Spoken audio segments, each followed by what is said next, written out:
देश में बेरोजगारी है, गरीबी है, महंगाई, इस पे तो कुछ चिंता है नहीं सरकार की। आप अभी तक इतने लोगों को केवल राशन ही बांट करके खुश हो रहे। उनके घर का क्या हुआ, उनके रोजगार का क्या हुआ, उनकी शिक्षा चिकित्सा का क्या हुआ। आते हैं बिहार तो केवल हम लोगों को गाली दे के चले जाते हैं।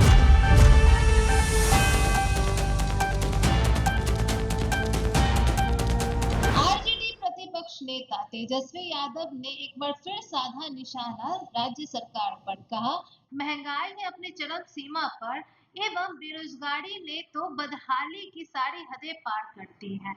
नमस्कार, मैं सुरभि मानसी और आपने देखना शुरू कर दिया है एकदम कड़क।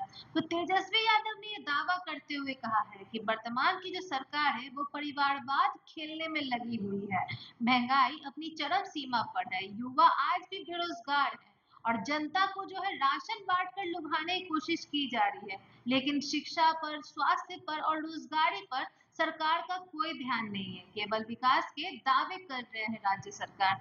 ऐसा उन्होंने क्या कहा और क्यों कहा और क्या-क्या दावे दिए हैं, आइए जानते हैं। ये भारत के प्रधानमंत्री हैं, हो सकता है इस वजह से मिल रहा हूँ। हमको ज्यादा कुछ टिप्पा टिप्पणी क्या नहीं, लेकिन देश की स्थिति देख लीजिए क्या है। देश में बेरोजगारी है, गरीबी है, महंगाई, इस पे तो कुछ चिंता है नहीं सरकार की। आप अभी तक इतने लोगों को केवल राशन ही बांट करके खुश हो रहे। उनके घर का क्या हुआ, उनके रोजगार का क्या हुआ, उनकी शिक्षा चिकित्सा का क्या हुआ, इस पे भी जो है बात करनी चाहिए। परिवारवाद की बात करते हैं नरेंद्र मोदी जी, जरा आए देखें क्या हो रहा है बिहार में। हमने तो पहले भी बोला था स्पेशल अरेंजमेंट करके जो है इन लोगों का कमीशन बनाना चाहिए, स्पेशल अरेंजमेंट कमीशन।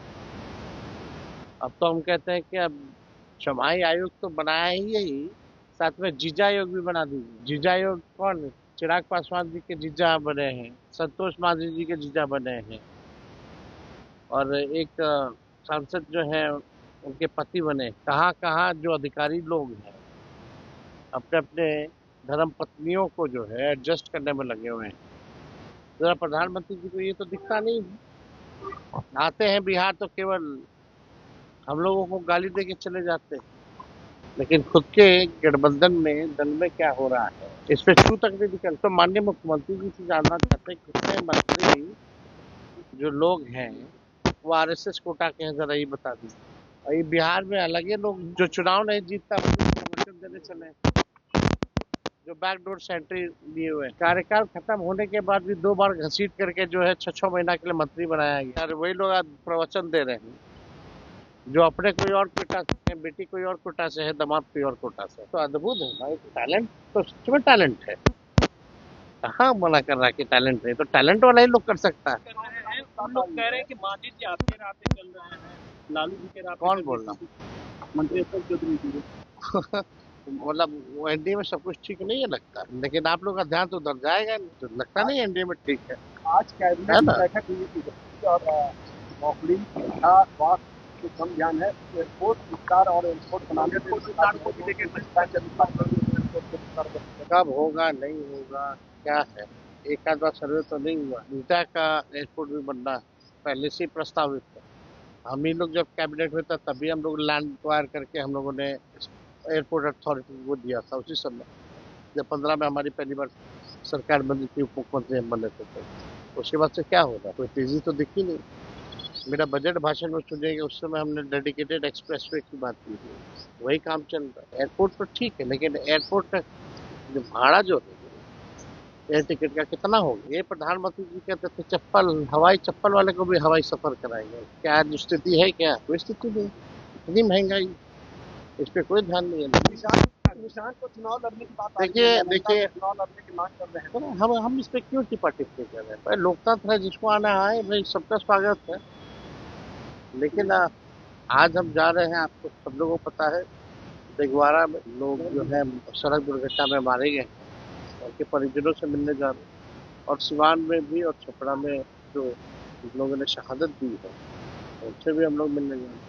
कल हम चौसा भी जाएंगे, खंडका से भी वहाँ लोग मरे हैं, और जो शहीद हुए थे उनके परिजनों से भी जो है हम मिलने जाएंगे। लेकिन आश्चर्य की बात है, मुख्यमंत्री जी इतने अचेत अवस्था में है। हमने आईपीआरडी देखा, सब कुछ देखा, शायद आप भी चेक कर लीजिए, अभी तक संवेदना तक इन्होंने प्रकट नहीं की है। जिनकी ठंडों से मृत्यु हुई है या सड़क दुर्घटना से मृत्यु हुई है, अभी तक कोई सर्वे का। जैसा कि आपने देखा, तेजस्वी यादव ने बयान देते हुए दावा किया है कि जो वर्तमान की सरकार है, एनडीए सरकार, और प्रधानमंत्री नरेंद्र मोदी खुद अपनी आंखों पर जो है पट्टी बांधकर बैठे हुए हैं। उनका निशाना केवल लालू प्रसाद यादव के परिवार पर है, जबकि खुद एनडीए सरकार बिहार के आगामी चुनाव को देखकर टिकट जो है बस अपने परिवार वालों और सगे संबंधियों को दे रहे हैं। परिवारवाद की स्थिति बिहार में पनप रही है, जबकि बेरोजगारी की जो बदहाली है, शिक्षा जो विधि है, विधि व्यवस्था है, शिक्षा व्यवस्था है, और जितनी भी व्यवस्था है वो एकदम खराब हो चुकी है, बदहाली की हालत में है। इसलिए तेजस्वी यादव ने ये दावा करते हुए कहा है कि स्वास्थ्य व्यवस्था की खुद निरीक्षण करेंगे एवं उस पर चर्चा करेंगे और भविष्य में इन योजनाओं पर कार्य करेंगे कि अगर उनकी गठबंधन की सरकार इस बार बनती है और जनता की बहुमत से वो इस बार सरकार बनाते हैं बिहार के विधानसभा चुनाव में, तो बिहार को अच्छी स्वास्थ्य व्यवस्था, शिक्षा व्यवस्था देंगे और बाहर से जो बच्चे आ रहे हैं और एग्जाम देना चाह रहे हैं उन पर डोमिसाइल भी लागू करेंगे और बिहार के युवाओं को बेरोजगारी की बदहाली से राहत देंगे और उन्हें रोजगार प्रदान करेंगे। ऐसा दावा करते हुए तेजस्वी यादव ने कहा है। इस बार देखना दिलचस्प होगा कि जो दावे किए जा रहे हैं वो क्या पूरे किए जाएंगे कि बस विधानसभा चुनाव तक ही इसकी जो लहर है बनी रहेगी। तब तक के लिए बने रहें एकदम कड़क के साथ, सब्सक्राइब करें, बेल आइकन प्रेस करना ना भूलें ताकि आपसे कोई भी अपडेट मिस ना हो जाए। बने रहें एकदम कड़क के साथ। धन्यवाद।